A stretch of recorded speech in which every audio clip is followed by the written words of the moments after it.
The veterans landed in Baltimore to a water cannon salute by the local firefighters. They also received a memorable welcome by Navy midshipmen, as well as a huge crowd in the airport.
The veterans boarded the bus headed to the World War II Memorial. Senator Bob Dole chaired the Finance Committee to construct the World War II Memorial and was on hand to greet the veterans. Well, it's a great experience for me because we're all in the same boat. You know, we've been in the Army, Air Force, Navy, Coast Guard, Merchant Marine, but we're all served. And now we have Korean veterans and Vietnam veterans coming. And I was the finance chairman to help get this built, and I had a lot of help. We raised $170 million, so this is not a government memorial. This is a veterans memorial, and many veterans sent money, you know. But we got $8 million from the Legion, $8 million from Veterans of Foreign Wars. So it's a great place, and it's the most visited memorial in D.C., and there are not many of us old guys left. You know, we're down to 700,000 out of 16.5 million who served. So and we lose about 1,000 a day. So anyway, we're glad to be alive and live in a great country like America. Amen.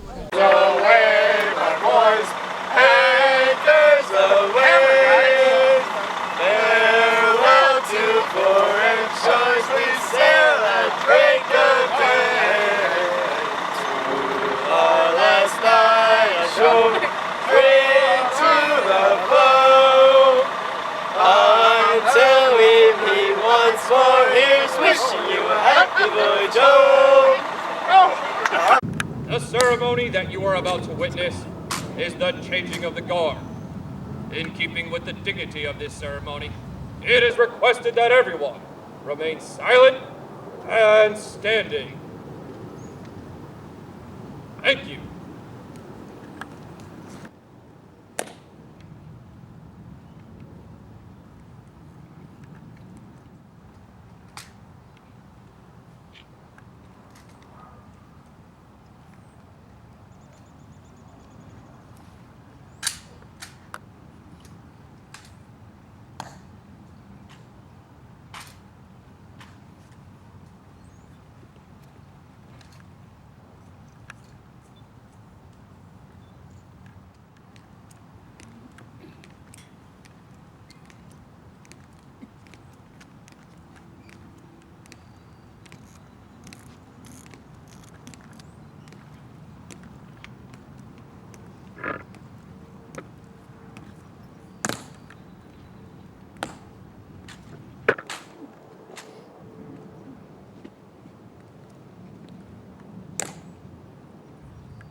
Honor Flight was founded in 2005 by physician's assistant Earl Morse. The idea of Honor Flight got started when I had about 30, 40 World War II veterans that I was seeing out at my VA clinic in Springfield, Ohio, who had never seen the memorial, and because they were my patients, I realized also that they would never get to see their memorial.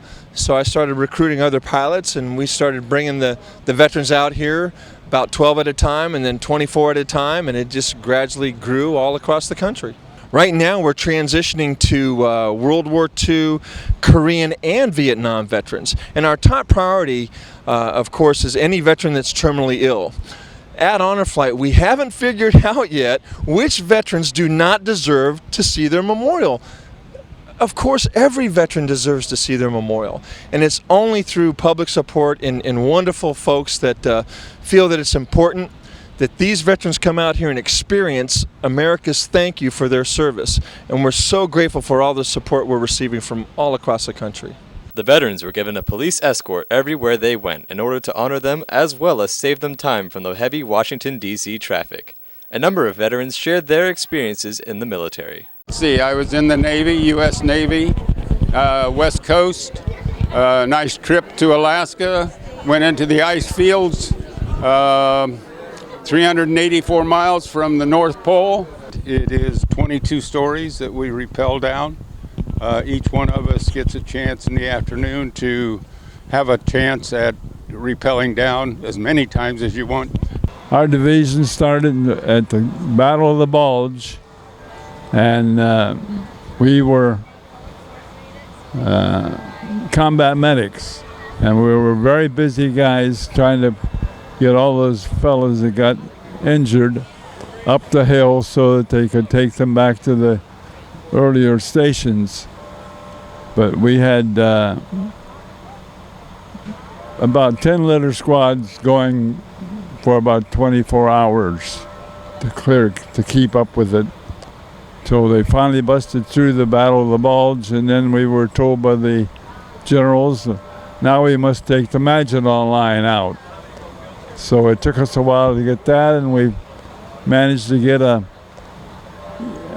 lucky cross the Rhine River before they got a chance to burn it down or tear it down. So then we moved on and became the 1st Division to meet the 69th Infantry Division, and the first one to meet the Russians on the Elbe River that ended the war. Well, I served based in England, co-piloted B-17s over there. Had 35 combat missions in England. I served over there from 43 to 45, and then returned finished my education at Ohio State then. And I was pleased to be back safely, obviously. But it's wonderful to see these memorials, and this is a great experience. Columbus Honor Flight people bring us in for the day, and we get a chance to see all of this, which is wonderful, and we appreciate it very much. Well, when I was I was fortunate. I didn't have to go overseas. I went to OCS in Fort Knox, Kentucky on the armored school, and then I went to Fort Hood, Texas, and while I was down there, our battalion was assigned to give basic training for close to 6 months. I have no idea how many thousand we trained, taught them how to shoot all the guns on the tanks and everything like that, and it went over good. During all the training, we never had one accident. I was at the Coast Guard, and I made the rescue ships for all American ships that were made. The rafts were made by the Globe in Kokomo, Indiana, and they were taken down to the New Orleans and put on our American ships all over the World War II. And I brought these pictures back to show my children. I have 17 grandchildren to give these memories to. I was in 3 years in the Marine Corps. I guess the most important thing I witnessed was I was in on the atomic bomb test, Desert Rock. Yes, I was a sonar man on a destroyer. I served in the European theater in the Mediterranean area. And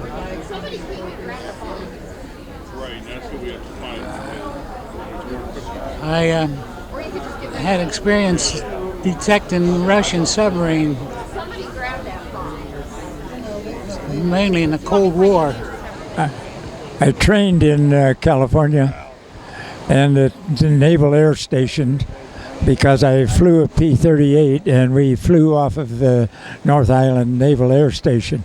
From there we went to China by the Red Ball Express through Africa, South America, Africa, India, and then finally to China. And spent 35 missions. In order to get home, you had to have 35 missions in, and they included missions over Thailand, French Indochina, Burma, and China, of course. Came home by way of Okinawa, went through a cyclone, and it took 64 days to go from Calcutta to San Francisco. I arrived here in the United States in 1951 from Hungary as a refugee with one suitcase. In '54, I was drafted during the Korean War, and I served 2 years. Eisenhower managed to make peace, and fortunately I didn't have to go overseas.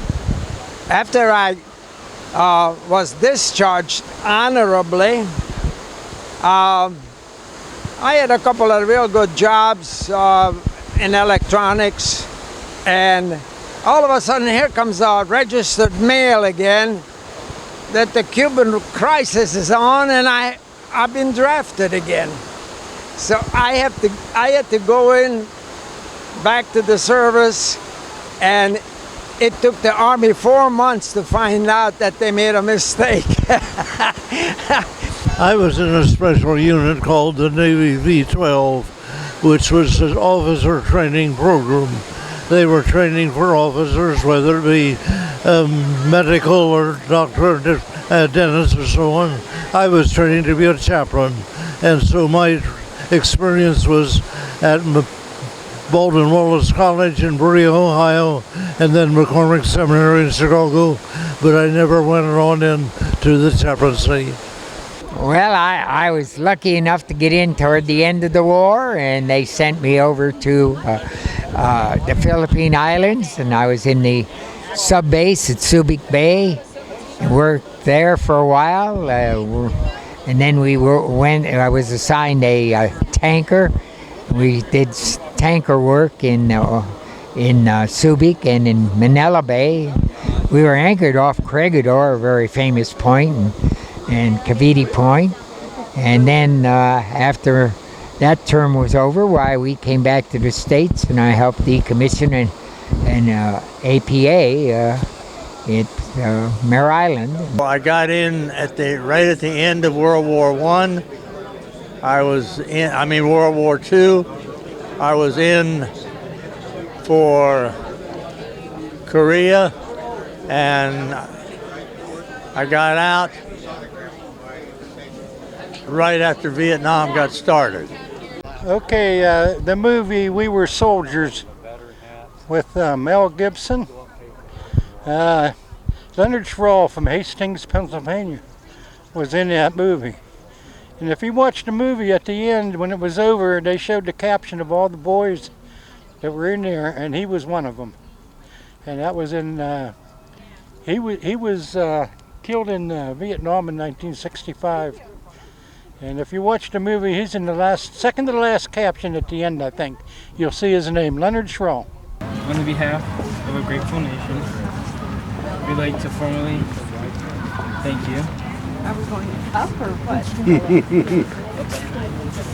Let it shift.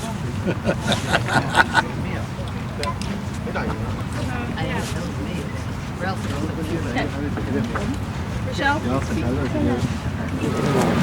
On behalf of our country, the United States, I would like to thank you for your service.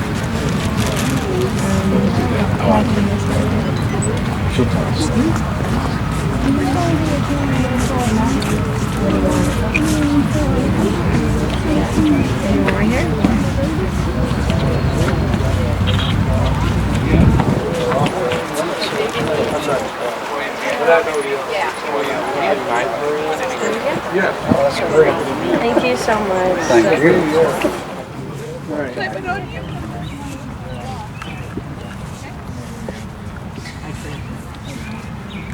Hi. How are you? Okay, I hope I don't drop this in here. Yeah. Good to see you guys. Sir? How are you, sir? Good to see you. Do you know this guy back here? You know this guy back here? Thank you. Was in 1956, retired in 76, and I went ahead and did 2 tour duties in Vietnam and 1 in Thailand. Well, the Air Force, I went to a couple of different stations and ended up in Amarillo. And then December 54, they said I was going to go to Alaska. And so I ended up in Alaska for the last year and a couple of months there at Anchorage. And it was a good time. Kind of cold, but that's natural up there.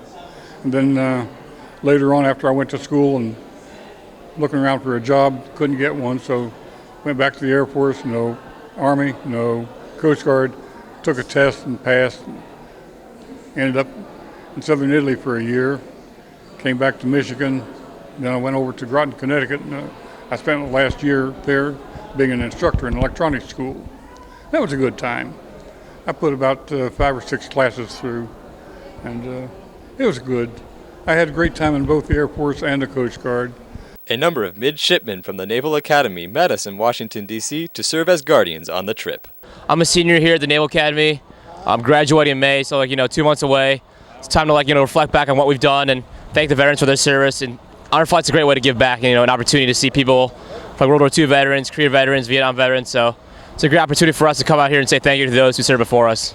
Well, I volunteered to be a guardian because my great-grandfather served in World War II, and I thought it was a unique opportunity to connect with those veterans in a different way.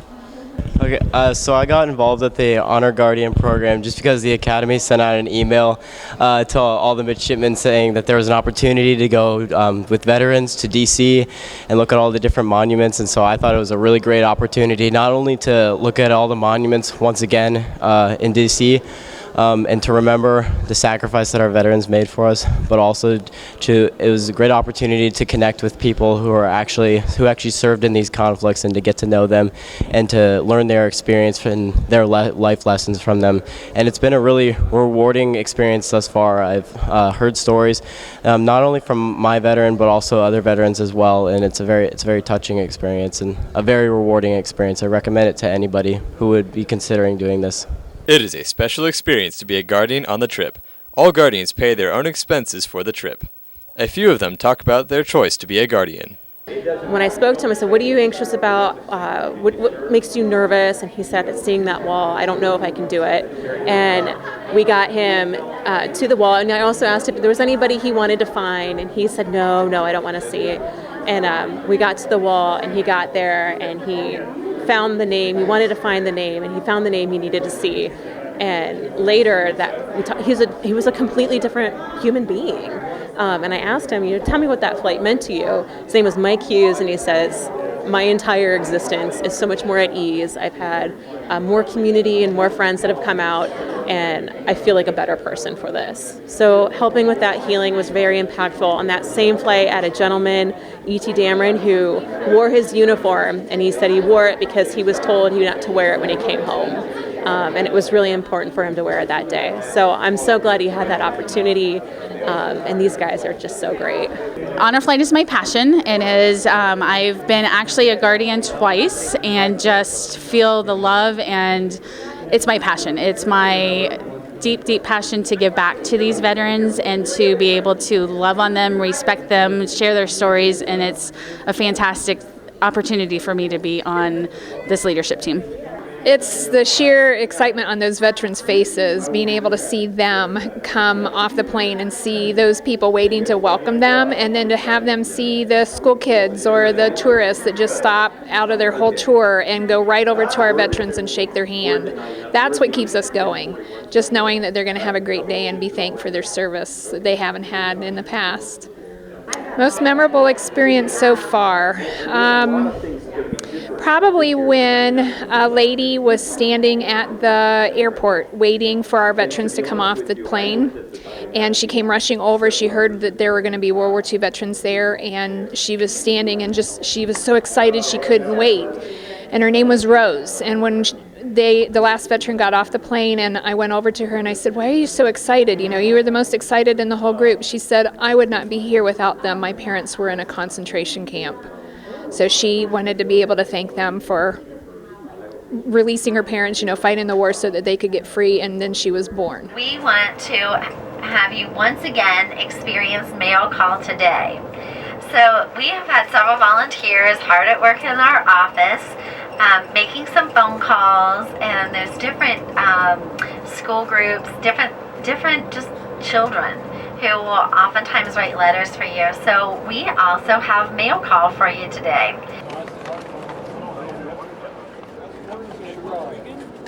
Regan? Nope. I'll put these inside the big Joe Harmon? Is that all of it? Dear John, I married your father. Let's hope we're not love father. Some veterans share their thoughts about this special trip. It was really great today. I'm most impressed at the Korean memorial. The figures coming up out of the woods and on that green, I don't know, that really got me. Much more than the others are nice, don't misunderstand me, but that was so realistic and so personal. We had a great day. Saw a lot of the monuments I'd never seen before. Met a lot of nice people, and particularly the honor flight people from Columbus. They're really great. I never had such a day in my life. Absolutely and positively. I enjoyed the people. It's just unreal how good people you meet. I mean, really meet. It was wonderful. You couldn't ask for any better. Best part is just get to come with the rest of the veterans and everything, and it sort of makes you want to believe again on how everything is. It was a great thing. I really appreciate this. It's been a wonderful day, awesome, much more than I expected it to be, and I'll tell you, every vet ought to be able to know about this so that they can come and enjoy the experience that we have here. It's beyond comprehension and just so great, so wonderful, wonderful people. I'm thankful that I had the privilege to be here. And one of the best days of my life. I couldn't ask for a better birthday present. Tomorrow is my birthday. Today is coming here. And not only that, my daughter and son-in-law came out to be with me. And I couldn't ask for a better day. I've never had such a good time since I got my discharge. It was really wonderful, and I had a lovely guardian angel taking care of me.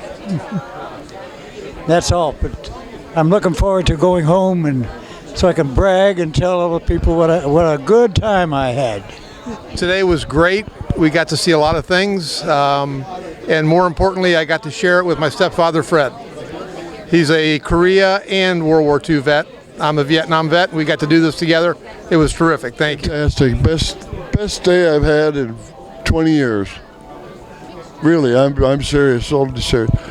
Fantastic. People were great. Well, as far as the day was concerned, it was perfect. The weather was ideal. It's spring in Washington, so all of the flowers are out. You're completely overwhelmed with the massiveness as far as the cemetery is concerned.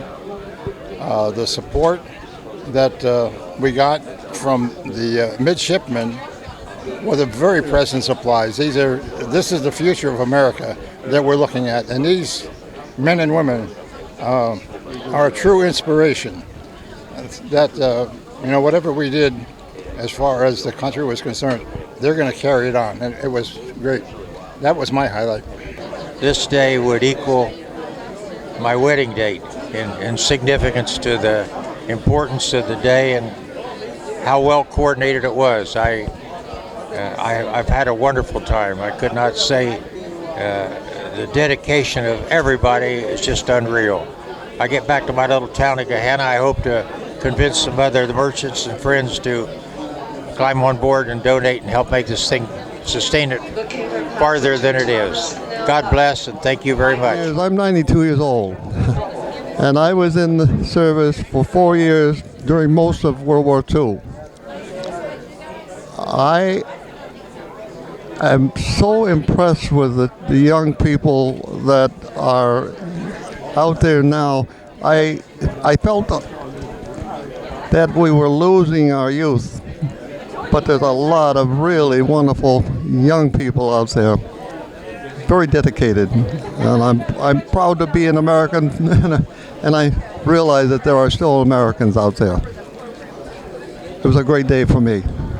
I'll enjoy it for the rest of my life. The high point of today was when I got off of the plane and walked up the ramp, and all those guys, get ready.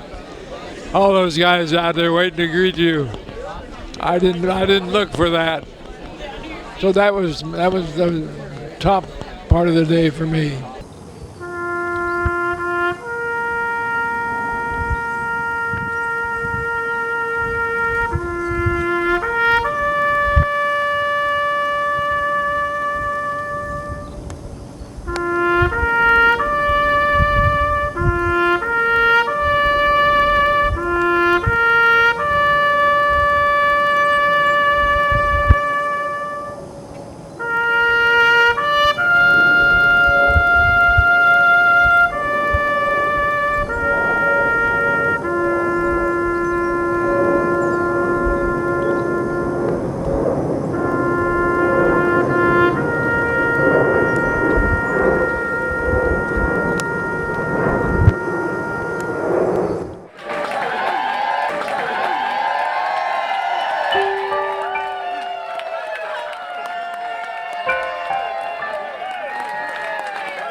How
are